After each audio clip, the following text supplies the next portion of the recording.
Hello and welcome to SKB shots. Marquee set 2 ఇది ఇంకొంచెం డ్రామాని add చేసే ఒక సెట్. ఎందుకంటే మొదటి సెట్ అయిపోయిన తర్వాత ఎక్స్ట్రా అమౌంట్ ఉన్న పంజాబ్, ప్రాబ్లీ కాస్త ఎక్స్ట్రా అమౌంట్ ఉన్న గుజరాత్ కానీ, లక్నో కానీ, ఢిల్లీ కానీ, టు అన్ ఎక్స్టెంట్ ఆర్సీబీ కూడా వాళ్ళ ప్లేయర్స్ని కొనుగోలు సొంతమో చేసుకునేసరికి డెఫినెట్లీ వాళ్ళు కూడా కొంచెం ఈవెన్ ప్లేయింగ్ ఫీల్డ్లోకి రావచ్చు. Still Punjab might be little higher, RCB might be little higher కాదనట్లేదు. బట్ ఏ ఎస్ఆర్హెచ్, ఏ సిఎస్కే, ఏ కోల్కతా నైట్ రైడర్స్, ఏ రాజస్థాన్ రాయల్స్, ఏ ముంబై ఇండియన్స్ పార్టిసిపేట్ చేయకపోవచ్చు అనుకున్నాము, వాళ్ళందరూ దూసుకొచ్చేసి పార్టిసిపేట్ చేస్తారు. ఈ సెట్ 2లో ఏం జరగబోతోందో, ఎలా ఉండబోతోందో అనేది మనం మాట్లాడుకుందాం. And let's get started.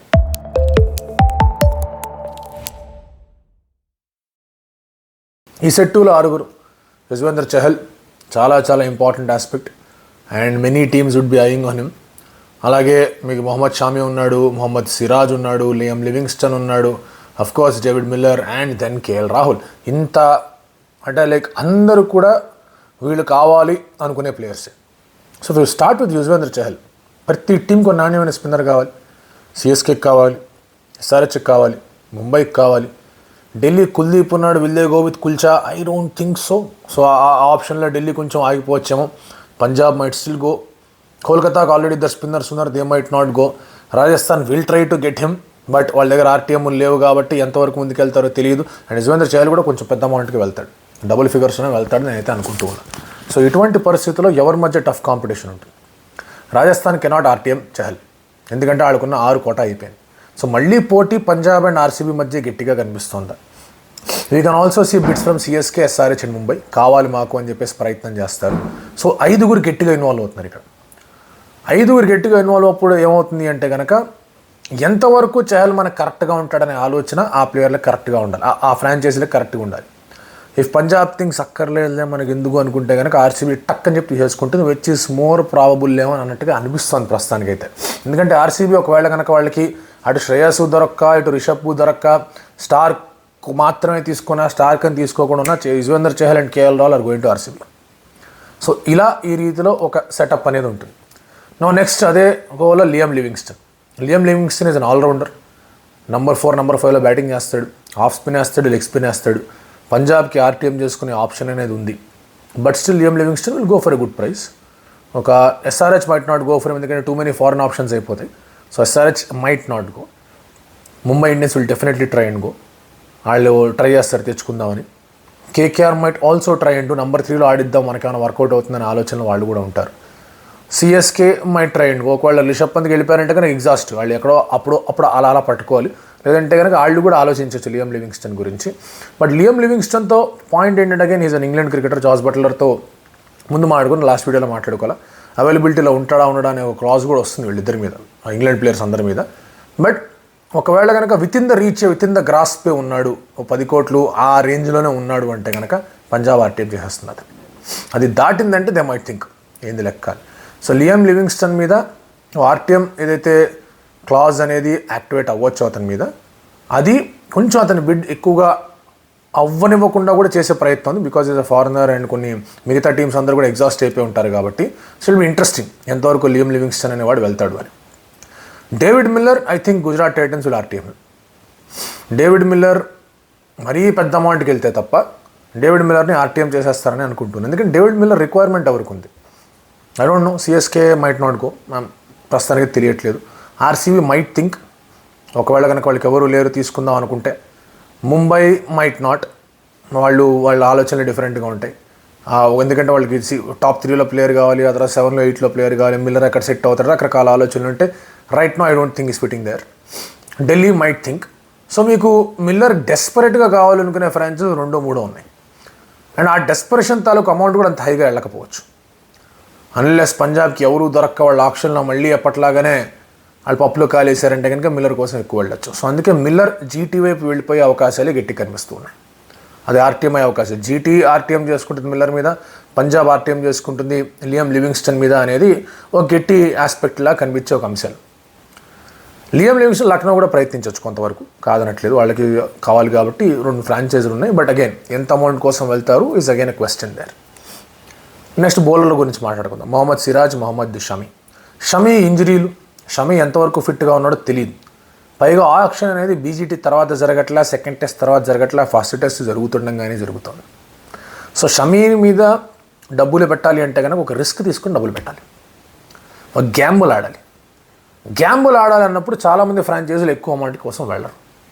So ఎక్కువ అమౌంట్ కోసం వెళ్ళరు, గ్యాంబుల్ ఆడుతున్నారంటే కనుక ముంబై లాంటి వాళ్ళు, సిఎస్కే లాంటి ఇలాంటి స్టీల్ డీల్ చాలా బాగా చేస్తారు. So probably Mohammed Shami is going to one of this franchise అని నా ఫీలింగ్.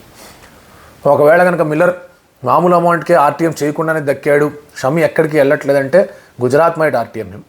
బట్ లేదు అంటే కనుక కొంచెం గ్యాంబుల్గా ఉందంటే వీళ్ళిద్దరు కొంచెం స్ట్రాంగ్గా ఆప్షన్ ఆడతారు. మరి ముఖ్యంగా ముంబై ఇంకొంచెం స్ట్రాంగ్గా ఆప్షన్ ఆడుతుంది గ్యాంబుల్స్ తీసుకోవాల్సిన సమయాల్లో. సో ఐ థింక్ ఈ ఇద్దరులో ఎక్కడో ఒకటికి వెళ్తాడని. మిగతా టీమ్స్ లేదు షమీ ఫిట్ అయిపోతారు మేము చూసుకుంటాం కదా అనుకుంటే then there is a competition. Everybody want Shami అన్నప్పుడు మళ్ళీ పర్స్ ఎవరి దగ్గర ఎక్కువ ఉందో చూసుకుంటారు. అదే షమీ కనుక మార్కెట్ సెట్ 1లో ఉంటే ఇంకా చాలా ఇంట్రెస్టింగ్ ఉండేది, వేరే లెవెల్లో ఉండదు అసలు ఈ ఆప్షన్. సెట్ 2కు వచ్చాడు కాబట్టి ఆల్రెడీ కొంతమంది కాస్త ఖర్చు పెట్టేసి ఉన్నారు కాబట్టి కొంచెం జాగ్రత్తగా ఆడే ప్రయత్నాలు చేస్తారు. సో ఇక్కడ కొంచెం ఇబ్బందికరంగా ఒక సిచ్యువేషన్ కూడా మారచ్చు.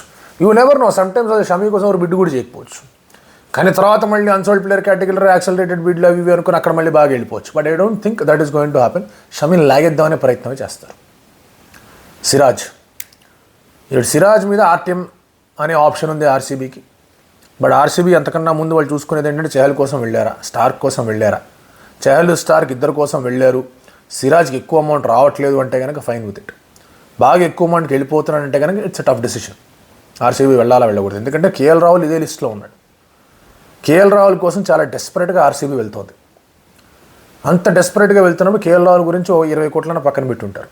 మిచెల్ స్టార్క్, యుజ్వేందర్ చహల్ ఇద్దరు కలుపుకుని వాళ్ళకు 22 కోట్లు పక్కన పెట్టుంటారు.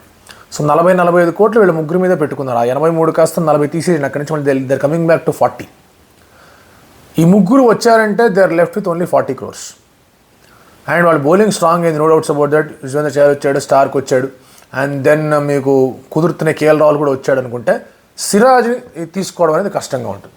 Siraj chips are down right now, ఎందుకంటే అతని ఫామ్ కొంచెం అటు ఇటుగా ఉంది. అతను ఎంతవరకు వెళ్తాడో తెలియదు. అండ్ ఒకవేళ తక్కువ అమౌంట్కి వస్తున్నాడు ఏంటి పరిస్థితి అంటే కనుక RCB will not let him go. And probably తక్కువ అమౌంట్లోనే వెళ్తుందంటే ఆర్సీబీ విల్ సే ఓకే వచ్చే బాస్ ఆర్టీఎం చేసుకుందాం వచ్చే అనే ఆలోచనలో కూడా ఉంటారు. ఐడియల్ కేస్ సినారీ ఏంటంటే ఆర్సీబీకి 4 వచ్చేయడం అండ్ వాళ్ళ దగ్గర ఇంకా ఒక 40 కోట్ల దాకా లేదా 35 కోట్ల దాకా ఉండడం. That's an ideal case scenario where they will enjoy life. ఎందుకంటే they got 7 players for 35.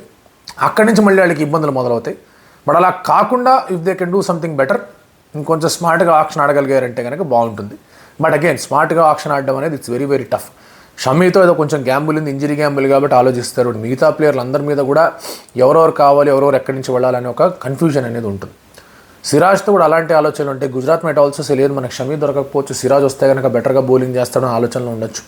CSK might think లేదు మనకు ఒక ఇండియన్ ఫాస్ట్ బౌలర్ కావాలి, సిరాజ్ని తీసుకుందాం అనుకోవచ్చు. సో ఇలా కొన్ని ఆలోచనలు ఉంటాయి, ఈ గ్యాంబుల్స్ అనేవి ఉంటాయి. So it is going to be very very interesting. నాకు ఎందుకు సెట్ మీద ప్రత్యేకమైన ఇంట్రెస్ట్ అంటే కనుక మీకు రకరకాల కేసెస్ ఓపెన్ అవుతాయి. కేస్ 1, పంజాబ్ 2 ప్లేయర్ని మార్కెట్ సెట్ 1లో కొట్టింది. ఖచ్చితంగా వాళ్ళ అకౌంట్లోంచి 35 కోట్లు ఎగిరిపోతాయి. సో అటువంటి సమయంలో they are also coming back to 75 crores. 75 crores ఉన్నప్పుడు ఏ ప్లేయర్ మీద ఎక్కువ పెట్టడానికి ఇష్టపడతారు, ఏ ప్లేయర్తో జాగ్రత్తగా వెళ్ళడానికి ఇష్టపడతారు అనేది చాలా ఇంట్రెస్టింగ్ క్వశ్చన్. కేస్ 2, ఆర్సీబీ ఒకళ్ళు ఇద్దరిని తీసుకుంది. వాళ్ళ అమౌంట్ కాస్త 83 crores నుంచి అది ఒక 60 అంతకు దిగిపోద్ది. సో ఆ 60 మీద వీళ్ళు ఎంత ఫోకస్ చేసుకుంటాం అనుకుంటున్నారని చాలా ఇంట్రెస్టింగ్గా ఉంటుంది. సో ఈ 2 కేసులు ఉంటాయి. కేస్ 3 అటు ఇటు కాకుండా సడన్గా అసలు ఊహించని రీతిలో సిఎస్కేనే ముంబై ఓ ప్లేయర్ మీద టకటక వెళ్ళిపోయి కొనేసిందంటే మిగతా వాళ్ళ పరిస్థితి ఏంటి? సో రకరకాల కేసెస్ అన్నీ కూడా ఈ సెట్ 2లో ఓపెన్ అవుతాయి. అందుకే set 2 is going to be very very interesting. And set 1, set 2లో వీళ్ళు రావడం కూడా వాళ్ళ అదృష్టం ఒక రకంగా చెప్పుకోవాలంటే ప్లేయర్స్వి. ఎందుకంటే కొంచెం డిమాండ్ ఎక్కువ ఉండొచ్చు, మన స్పెండింగ్ పవర్ కొంచెం ఎక్కువగా ఉండొచ్చు, జోష్లో ఉండొచ్చు. ఆ తర్వాత మెల్లగా హోష్ వస్తుంది, వామ్మో అనుకుంటారు, బేహోష్ అవ్వకుండా ఆలోచిస్తూ ఉంటారు, ఎవరోని తీసుకుందామని చెప్పి అక్కడ మళ్ళీ ప్లాన్లు ఫార్ములేట్ అవుతూ ఉంటాయి. టిల్ దెన్ ఇంట్రెస్టింగ్గా ఉండబోతుంది. సో ఈ టాప్ 12 players అయితే సెట్ 1 అండ్ సెట్ 2 మాట్లాడుకున్నాము, రచ్చ చేయబోతున్నారు. And again if Punjab and RCB ఈ టాప్ 12లో if they are not getting 4 each, they are having a bad option. ఖచ్చితంగా చెప్తుంది they are having a bad option. ఎందుకంటే ఈ ప్లేయర్ మీద వెళ్ళలేమో అనుకుంటారు. They might still formulate a good team, first class వాళ్ళని తీసుకొని లేకపోతే సర్ప్రైజ్ ప్యాకేజీలు తీసుకొని కొంతమందిని తెచ్చుకొని. బట్ ఐడియలీ ఇందులోంచే వాళ్ళు తీసుకుందాం అనుకుంటారు. దట్ ఈస్ వై అంత డబ్బులు అనేది వాళ్ళ దగ్గర ఉన్నాయి. సో ఎంతవరకు వెళ్తుంది ఏంటి పరిస్థితి అని.